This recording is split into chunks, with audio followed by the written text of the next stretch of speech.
Dan mungkin kerana ada orang cakap sekarang kan, biasalah dia kata solat pun tak kaya tu kan. Kan dia kira kita minum za'faran ni kita kira kaya. Macam mana tu? Solat tak kaya ni kadang-kadang macam pemain solat ni.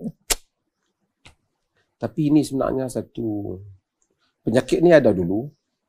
Kemudian penyakit ni berkembang subur disebabkan kerana cara pendekatan agama yang kita ajar kebelakangan.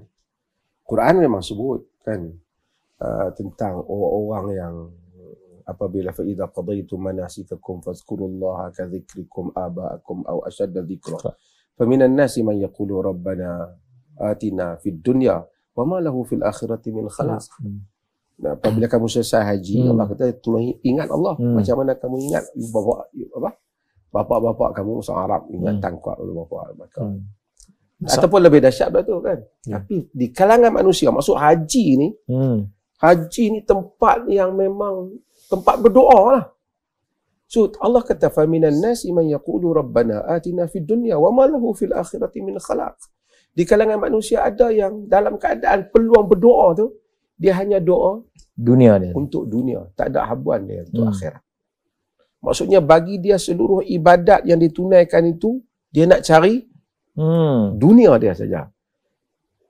Barulah Allah ajar minhum man yaqulu rabbana atina fid dunya hasanah wa fil akhirati hasanah wa qina adzabannar. Itu yang doa yang betul, minta kepada kebaikan dunia dan kebaikan akhirat. Kan? Dan selamatkan daripada api neraka. Itu yang betul. Yang agama ajar daripada dulu penyakit itu ada. Penyakit itu ada. Penyakit buat ibadat untuk habuan dunia. Buat ibadat hanya untuk dunia. Kalau dia sembahyang dia mengharapkan. Al-Quran dah cerita. Kebelakangan ini dia jadi punca ialah kerana sebahagian golongan agama telah puterikan ibadat ni tujuan dia macam tu lah, nak kaya. Semuanya ambil betul. Kita tak nafikan bahawasanya ada fadail, ada fadilat bacaan, ibadah tertentu. Tapi hubungan kita dengan Tuhan bukan hubungan kita dengan toki kerja kita. Saya kerja awak bagi gaji. Hubungan kita ialah hubungan ubudiyah. Wa ma khalaqtul jinna wal ins illa liya'budun, yang semua kita hafal. Tidak aku ciptakan jin dan manusia melainkan untuk kamu mengabdikan diri kepada aku. Jadi itu tujuannya. Tapi bila kita ajar, setiap kali dengar ustaz nak cari petua nak kaya, petua nak muda, petua nak segak, petua nak meniaga banyak. Itulah tujuan. Sehingga setengah orang tu kena ada akidah tak belajar, bab-bab ibadah menurut sunnah tak belajar. Dia hanya nak belajar petua-petua ni saja. Mana ustaz pakai serban yang nampak tok guru yang banyak petua, itulah yang banyak jadi peminat dia. Kerana agama bagi dia seolah-olah order barang. Apa benda cara order yang paling dapat dia untung di dunia. Maka ramai orang yang solat tetapi dia tak ada nikmat solat kerana dia duk fikir solat dia nak gaya macam tadi lah. Dia tak ada ubudiyah, dia tidak ada iyyaka na'budu wa iyyaka nasta'in. Dia mungkin ada nasta'in, ibadah tak ada, nak pertolongan saja. Itu pun seolah-olah katalah ana pun selalu duduk cerita tentang fadail istighfar ni kan. Tapi dia astaghfirullah atau rabbi ghfirli. Dia tak terbayang betapa dia merintih keampunan Allah, tapi dia bayang kaya. Seakan-akan macam tu. Jadi bila dia tengok orang sembahyang tak kaya, dia sembahyang buat apa tak kaya. Hubungan dia dengan Tuhan, hubungan order barang. Hubungan dia dengan Tuhan, hubungan seolah-olah aku bagi buat kerja ni, kau bayar kat aku. Di dunia ni. Bahaya. Ini sebenarnya bahaya. Sebab tu Tuhan kata, man kana yuridul ajilata ajjalna lahu fiha ma nasha'u liman nurid. Summa ja'alna lahu jahannama yaslaha mazmuman madhura. Siapa yang mau benda yang segera atas dunia ni, Allah bagi. Kami bagi lah, Tuhan kata. 5 apa yang kami mahu lah, dengan kadar yang Allah mahu lah. Kadang-kadang bagi pun tak tahu mana kan dunia. Untuk siapa yang kami pilih lah. Kemudian kami jadikan Jahannam tempat dia masuk. Allah kata, itu tempat balasannya. Nauzubillah. Kemudian Allah sama, man aradal akhirata wa sa'ala sa'yaha wa huwa mu'minun fa ulaika kana sa'yu mashkura. Dan surah Al-Isra. Kemudian siapa yang bekerja untuk nak akhirat, buat kerja beriman, beramal, beriman, dia dibalas. Dan ini kita kena betulkan. Kadang-kadang salah dia tu salah lah cara Salah dia. itu clear lah. Clear asal, tapi Respon apa kesan ini cara pendekatan agama ni. Cara petua-petua ni. Semuanya kita dulu fadail ni mai kemudian. Dia kena belajar akidah dulu, dia kena belajar ibadah dulu. Kena tahu makna ibadah. Dia sembah Allah bukan kerana tu, dia sembah Allah kerana memang dia kita hamba. Itu Allah. Kita sembahyang tak kaya nak buat apa. Tapi perkataan tu kufur. Dia apa? Untuk kalau kita tengok dalam kalau kita tengok dalam dia dah kuning dah. dalam doa yang diajar oleh Nabi SAW dalam Quran, Rabbana atina fid dunya hasanah wa fil akhirati hasanah wa qina adzabannar. Maksudnya dia bukan minta kaya, dia minta kebaikan. Ya. Sebab itu dalam doa yang kita disuruh untuk baca lepas salat subuh, Allahumma inni as'aluka ilman nafi'a wa rizqan tayyiba. Rezeki yang baik. Sebab kadang-kadang kita difikir kaya tu petanda Allah suka, Allah sayang. Itu satu kesilapan. Kerana ada juga orang yang rezeki dia cukup tapi taklah kaya. Dan sebab itu Syekh Syaraf Al-Qudah dia tulis dalam kitab dia Al-Hadiyun Nabawi fi Raqaiq.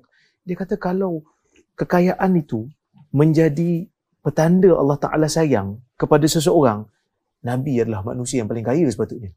Tapi Nabi taklah menjadi manusia yang paling kaya di zaman dia. Kan? Walaupun Nabi tu taklah fakir. Nabi tu taklah sampai kepada minta-minta. Rezeki Nabi tu kafaf lah. Maksudnya rezeki itu memadai bagi dia.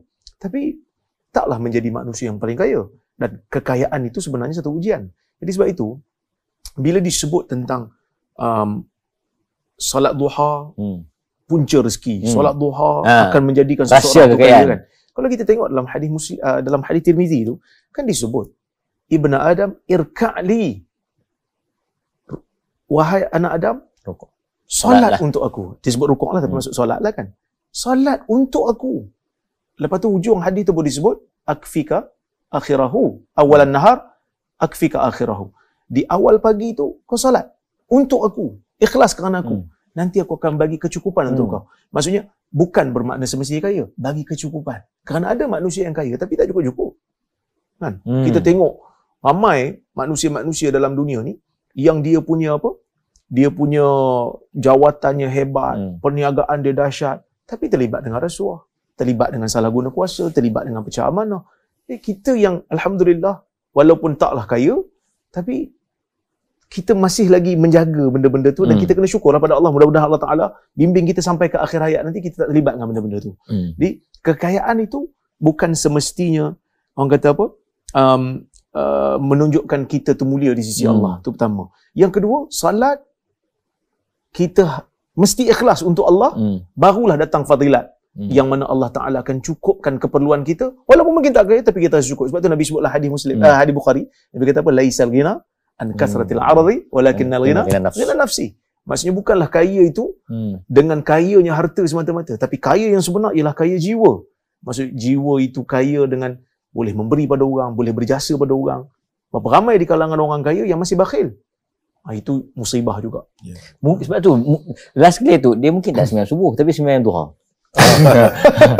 Itu lagi musibah. Itu Asas dia kata asas kepada solat tu, aqimus solata li dzikri. Kamu dirikanlah sembahyang untuk mengingati aku. Jadi diorang ni sembahyang sebagai bukan nak mengingati Allah, tapi nak menuntut, nak meminta supaya dapat diberikan kepada kekayaan. Dan kekayaan yang pada pahaman dia ialah duit banyak, sebab dia terpengaruh dengan dunia materialistik, yang khususnya yang ditayangkan di media sosial. Ada kereta besar, rumah besar, itulah kebahagiaan hidup bagi mereka. Berapa ramai orang yang hidup dalam rumah besar dan kereta besar tak bahagia?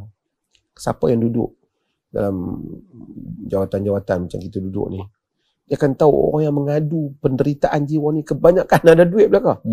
bukan soal duit lah. Bukan soal duit. Kebahagiaan ni bukan kita mau orang Islam miskin. Kita tak suruh miskin. Tapi bila Allah memberikan hasanah di dunia, berarti dia bahagia dengan apa yang dia ada.